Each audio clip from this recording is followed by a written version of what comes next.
Quem nunca ouviu falar sobre os benefícios de aprender outro idioma?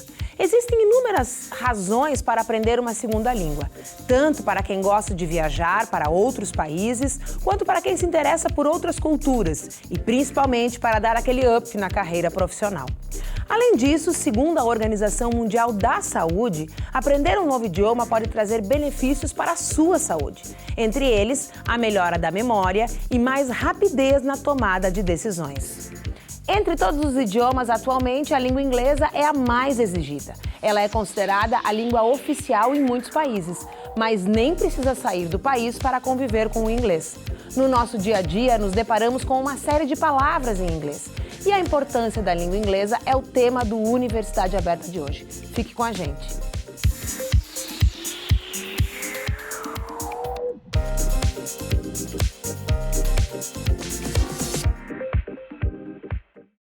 O projeto Internacionalização em Casa foi desenvolvido pensando em chamar a atenção para a importância da língua inglesa para toda a comunidade, tanto para a formação profissional quanto para o crescimento pessoal. E para conversar sobre esse assunto tão importante e atual, eu recebo aqui no estúdio a coordenadora do projeto de extensão aqui da universidade, a professora doutora Luciane Sturm. Mas, além disso, confere aí uma reportagem produzida pelo Núcleo Experimental de Jornalismo. Com o mundo cada vez mais globalizado e o interesse crescente por conhecer novos países e culturas, aumenta a importância de se aprender um novo idioma. Além disso, ter fluência em uma segunda língua é cada vez mais uma exigência do mercado de trabalho. Segundo a analista de RH, Emanuele Fossati, o inglês ainda é o idioma mais valorizado no currículo. Ter uma segunda língua hoje no mercado de trabalho é um diferencial e também um requisito, né? Dependendo da área de atuação, tem profissionais que precisam ter uma segunda língua, como por exemplo a área de TI, a área do secretariado executivo, a área do agronegócio, enfim, diversas áreas que têm um contato maior com o exterior. Não ter a segunda língua acaba fazendo muita falta, né? Porque você acaba impedido de talvez de exercer algumas funções. A Tatiana fez parte dos mais de 2,5 milhões de brasileiros que moram em países do exterior. Hoje, ela mora aqui no Brasil e carrega traços do que aprendeu lá fora. Para ela, aprender inglês antes de viajar é essencial para morar em outro país. Tanto na hora de ir no supermercado pela primeira vez, né? Que não basta só saber que leite é milk ou que, né, qualquer coisa assim. Tem toda a questão de embalagens que são diferentes, né? Posicionamento do mercado, tipo de comida que vende, né? Não vende, por exemplo, arroz e feijão, que é o tradicional, né? Muita carne, como a gente costuma fazer ter aqui, açougue no supermercado, né? Esse foi um desafio assim que teve o maior impacto e o trabalho, né? Quem não sabe inglês acaba sempre estando mais no subemprego do que conseguindo um emprego legal, assim, né? A publicitária Sara também viajou para o exterior e, assim como Tatiana, ela vê a importância de aprender uma língua estrangeira e deixa uma dica para quem pretende aprender um pouco mais. Tenho colegas minhas que aprenderam inglês desde os 4 e, ao mesmo tempo, colegas minhas que começaram a ir à escola de inglês com 16 anos, com 20 anos e sabem o mesmo nível que eu. O tempo não diferencia nesse momento, entendeu? No momento que tu tem que se comunicar e tem que se expressar. Aprendam outras línguas porque elas abrem portas para outros caminhos que a gente nunca pensou que poderia conhecer. Professora Luciane, tudo bem? Tudo bem. Seja bem-vinda. Obrigada.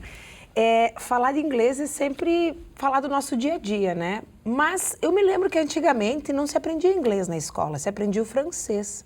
Quando é que houve essa mudança da importância da língua nesse cenário mundial, né? E passou a ser o inglês?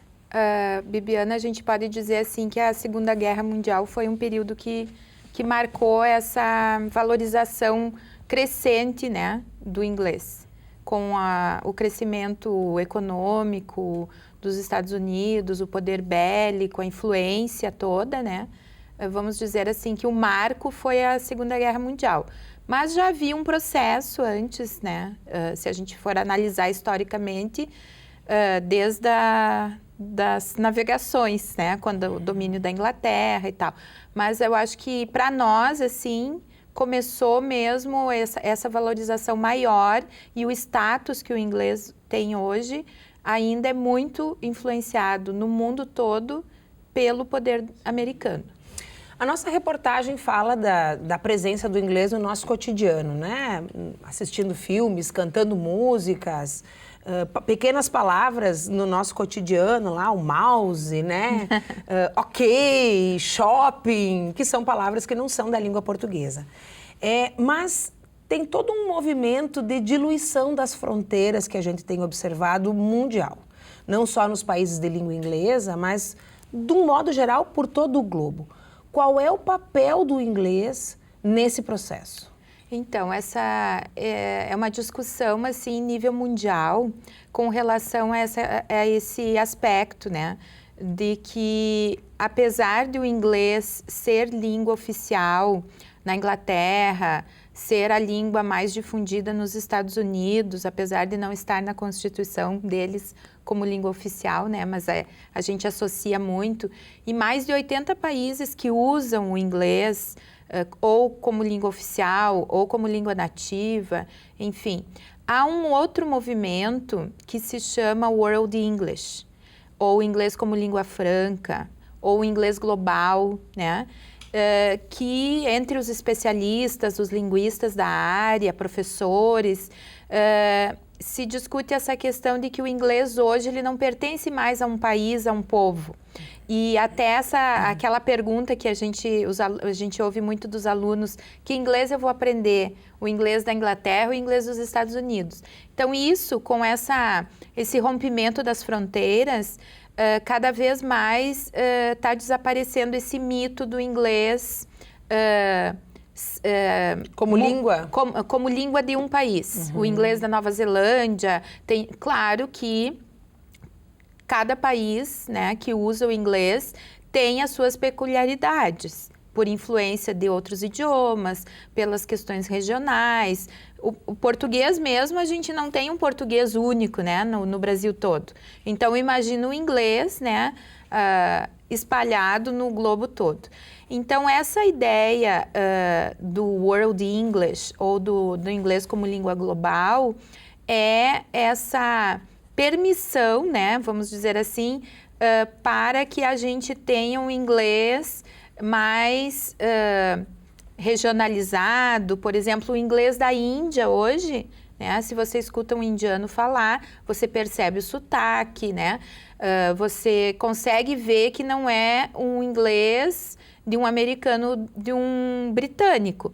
Mas, ao mesmo tempo, eles têm, além do sotaque, muita influência da língua indiana, né? Do hindu e de outras línguas, porque a Índia, culturalmente, é muito diversificada e a questão linguística é muito ampla, né? Então, toda essa influência das pessoas, da cultura, do uso, acabou gerando uma língua nova, né? Como a gente fala do portunhol, lá eles têm uma mistura do inglês com o hindu.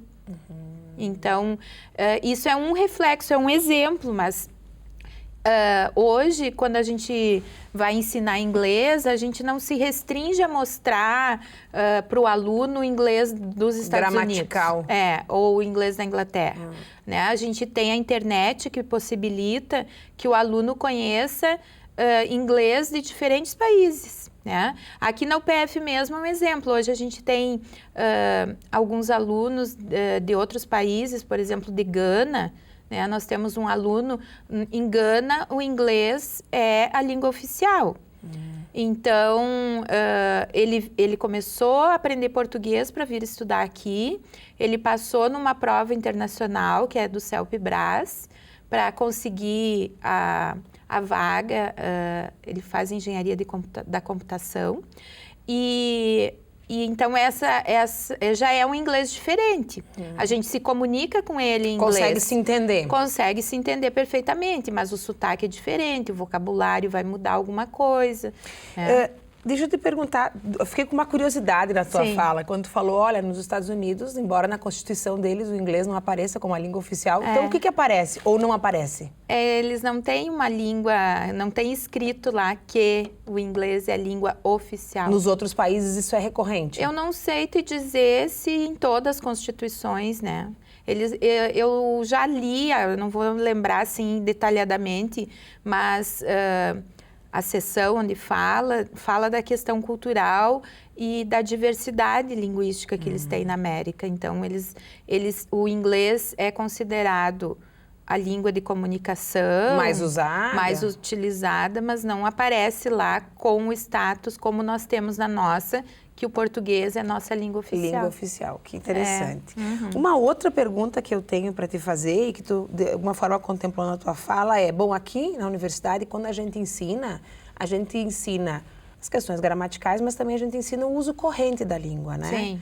Isso, de um modo geral, nos cursinhos, né, que são muito conhecidos e que existem há muito tempo no Brasil, isso é assim também? Ou cada cursinho tem uma peculiaridade e se dirige mais ao inglês britânico ou ao inglês norte-americano? Olha, a tendência, mesmo os cursinhos, a tendência como formadores, né, de profissionais das diversas áreas, é mostrar essa diversidade. Porque mesmo a gramática, né, tu fala ensino gramatical, mas mesmo a gramática de país para país pode ter alterações, pode ter variação. Então, o que o aluno quer hoje, a pessoa que vai aprender um idioma, o que ela quer é aprender a se comunicar em diferentes situações. Então, essa é a perspectiva de ensino hoje. Ensinar o aluno a falar, a ler, a escrever, a ouvir, né, nessa perspectiva dele poder usar o inglês no mundo, né? Não usar o inglês na sala de aula apenas. E esse movimento do inglês como uma língua franca, né? Isso faria com que, a médio e longo prazo, por exemplo, houve um movimento bem importante na língua portuguesa, há um tempo atrás, de unificação de alguns elementos, né? Para que em qualquer país esses elementos também sejam comuns. Sim. Isso pode acontecer com o inglês? Vem acontecendo? Não? Eu acho que é um pouco ao contrário o movimento. O movimento é de partir de um inglês padrão, podemos dizer, de um inglês padrão, para as especificidades dos países e dos povos. A gente tem um professor indiano na Unicamp, o professor Kanavilil Rajagopalan, que trabalha muito nessa linha, né? Tem vários outros estudiosos na área da linguística aplicada, mas ele é uma referência, né? Porque ele é indiano, fala várias línguas, mora no Brasil há muito tempo e ele é um defensor do World English, né? Dessa língua sem pátria. Né? Camaleônica também, né? Porque ela vai variar de acordo com as necessidades do usuário. E assim, tudo é permitido desde que você se comunique, desde que você seja compreendido. Uau, esse nosso assunto está muito bacana e nós estamos encerrando o bloco. Eu estou cheia de perguntas, mas agora vamos para um rápido intervalo, mas antes ouvir o depoimento do Felipe, que é bolsista do projeto.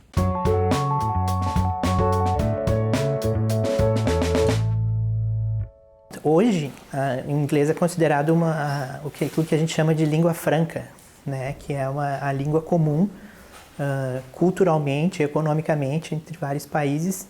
Então, para aprender inglês no nosso mundo contemporâneo é muito importante. E academicamente, principalmente, né, para os acadêmicos, as pessoas vão ter contato com artigos em inglês, bibliografia em inglês, ou para fazer um intercâmbio eventualmente. Então, o inglês é a principal língua mundial hoje. É a principal, não é a mais falada, mas é a principal. Então, essa é a importância de aprender inglês. E foi por essas motivações que eu também aprendi inglês.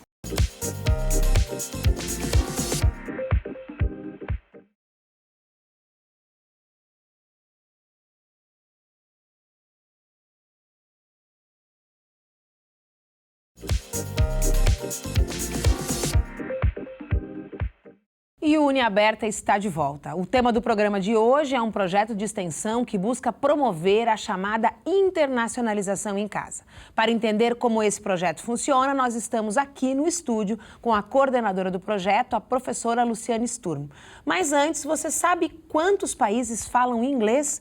Confira no nosso quadro Fique Sabendo.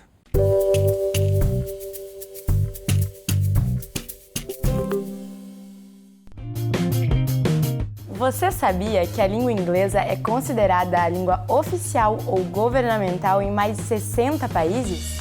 O inglês é a principal língua do discurso internacional e é uma língua franca em muitas regiões.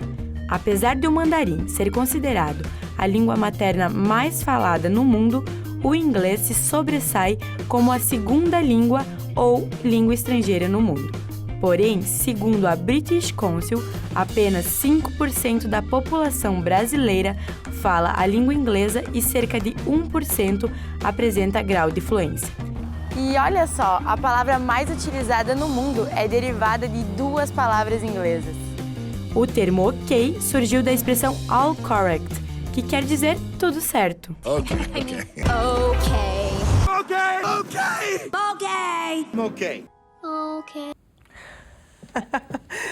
Lu, que interessante ver os personagens, né? E isso faz parte da vida dos nossos filhos. Sim. Agora, nesse movimento, né, da importância da língua inglesa, a gente fica um pouco angustiado, porque nem todo mundo tem oportunidade de ir para esses países que falam inglês, que é onde a fluência vem mais rápido, eu acho, né? Sim. E aí, como faz para desenvolver essa fluência estando em casa?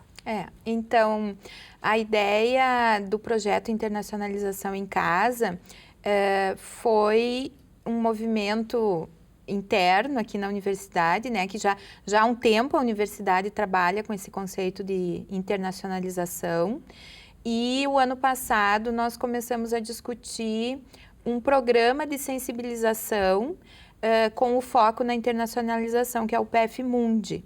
Então, vários projetos e vários cursos estão se incorporando nesse programa, o PF Mundi.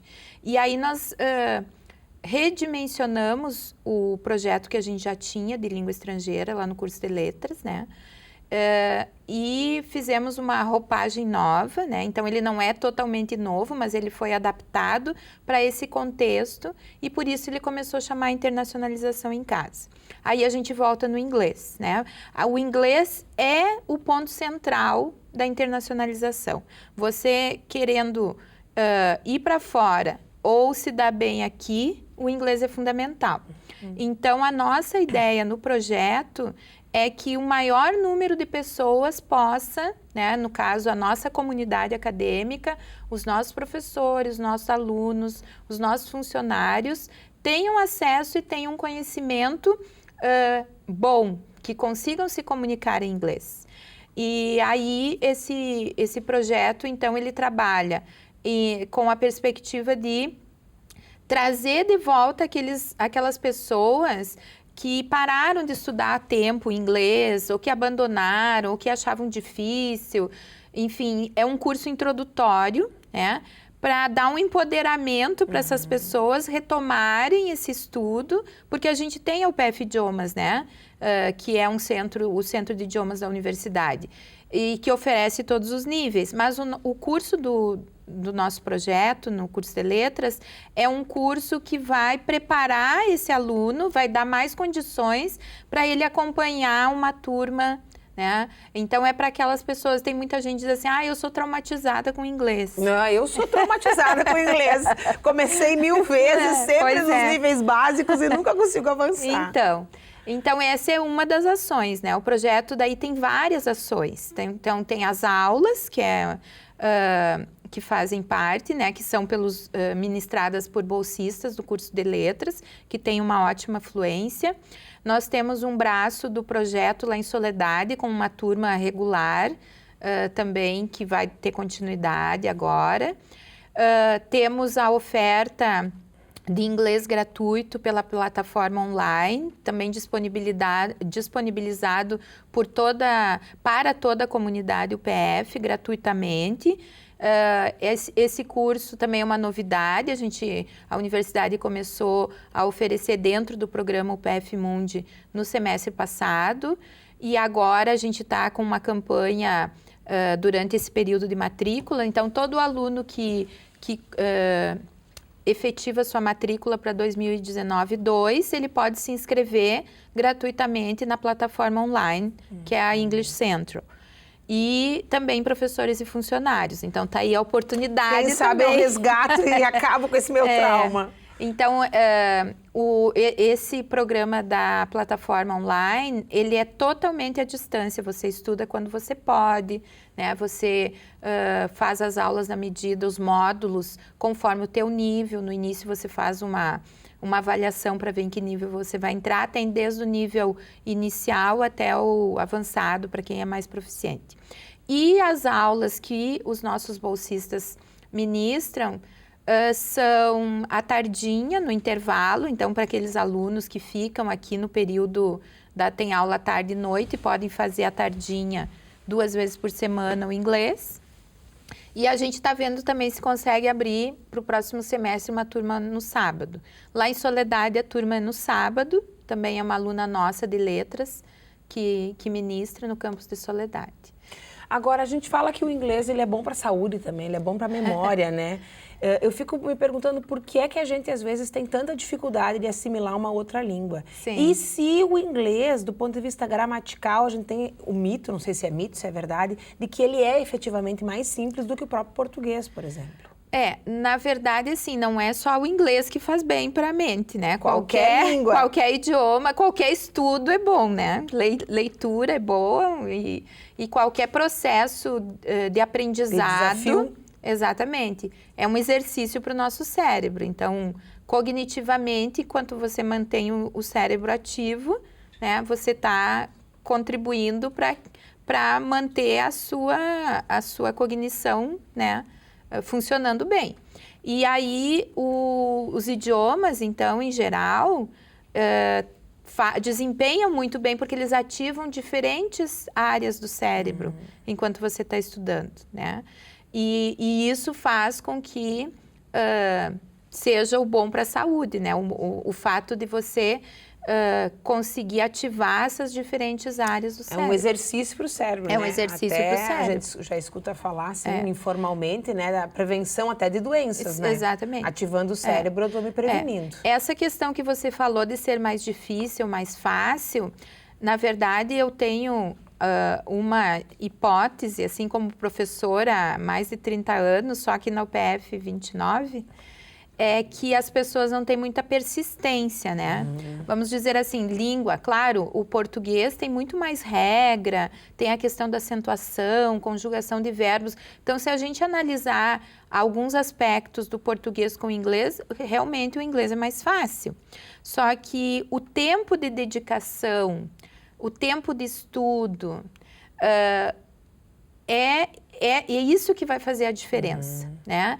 Não é o fato só de você se inscrever Ir na aula. né? É o fato, assim, ó, é muito mais eficaz você estudar 15 minutos, 20 minutos por dia do que você ter uma aula uma vez por semana, né? E agora a gente tem a vantagem de o aluno, das pessoas em geral, a gente fala aluno, né?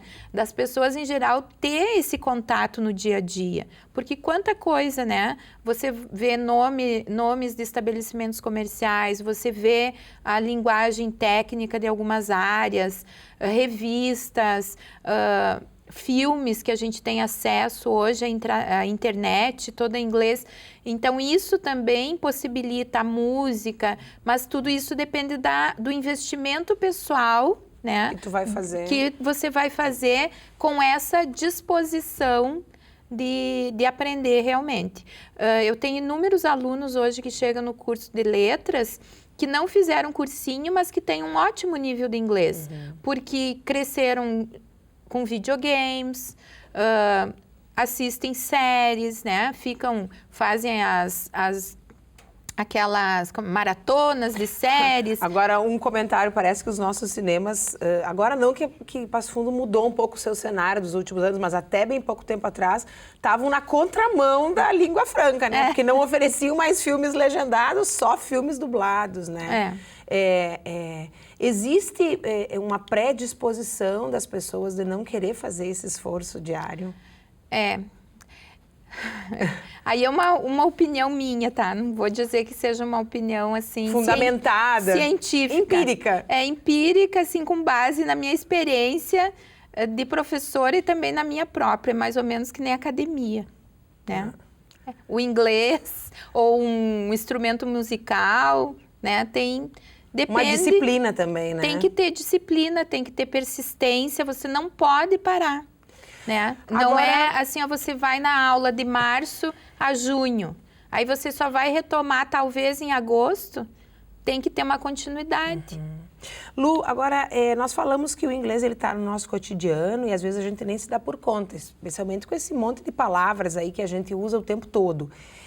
Existe alguma regra? Isso é uma curiosidade, porque, por exemplo, assim, ó, na minha área a gente fala muito da cybercultura ou da cibercultura, que é uma mistura de uma palavra que tem origem em língua inglesa. Sim. E que é falada, é aportuguesada, né? O que é o correto? Tem alguma regra para isso? Não tem, é o uso.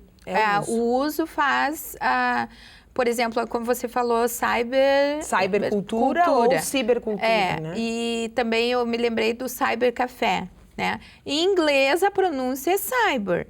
Então, a tendência, se a gente fosse usar corretamente, como é falado, falar cybercultura. Mas eu já vi inúmeras pessoas falando cibercultura. E se fosse cyber, daí cultura é em português e cyber é em inglês. Mas seria cyberculture? Não sei, daí alguma coisa assim. É que assim, ó, isso é questão de como as pessoas começam a usar. Não tem certo e errado nesse momento não mais. Tem. Por exemplo, selfie. Selfie foi uma palavra que surgiu por falantes de inglês, né? Falantes nativos. A gente não conhecia essa palavra, não sei em que momento ela surgiu, inclusive alguns anos atrás ela foi a palavra do ano no dicionário Oxford, que todo ano o dicionário incorpora uma nova palavra que surge no uso. E nem literalmente ela não é isso que a gente usa, né? A exatamente. Tradução literal dele. Ele significa eu mesmo, né? Por exemplo, myself, eu mesma. Eu mesma. E a selfie seria algo que você faz de você mesmo. Essa é a ideia que está atrás da palavra.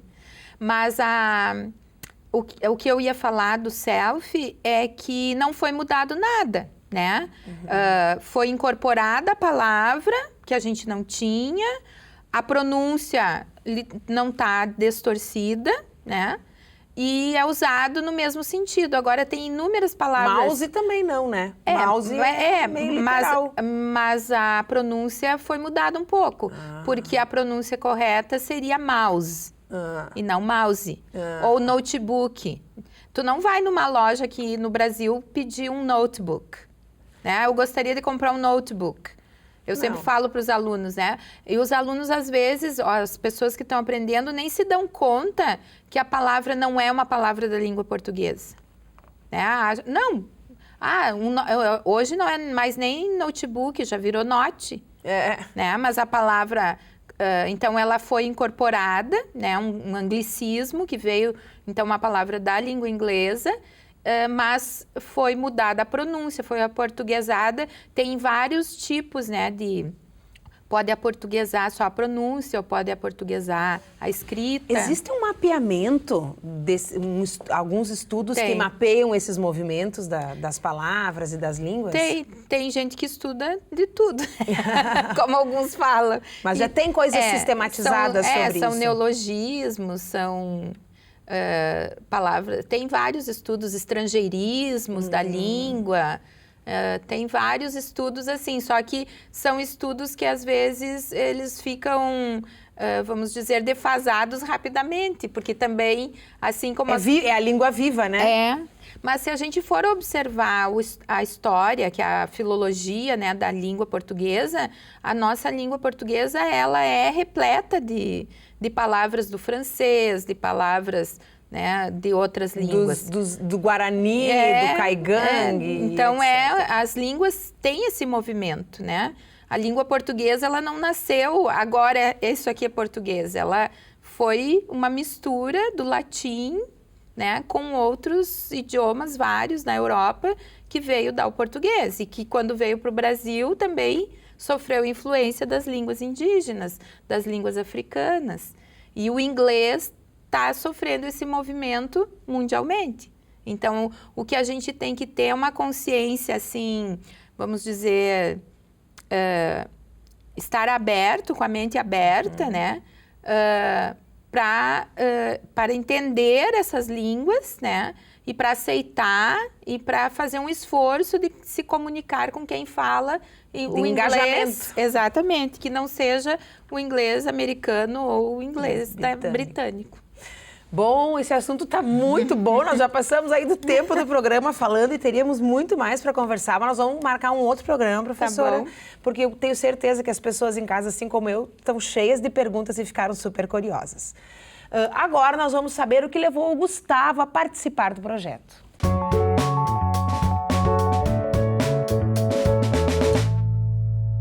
No projeto, então, uma oportunidade de conseguir experiência, né, na sala de aula, no planejamento, até mesmo a teoria, né, com as teorias que a gente estuda, com os métodos de ensino.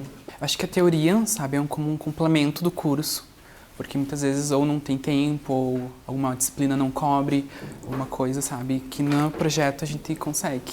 O treinamento, poderia dizer assim, do inglês, né, porque quando a gente está ensinando, a gente está treinando também o nosso inglês, né. Bom, eu espero que você aí de casa tenha gostado do programa tanto quanto eu. E você pode assistir a reportagem em nosso site, nextjor.com.br, e os programas na íntegra estão disponíveis em nosso canal do YouTube.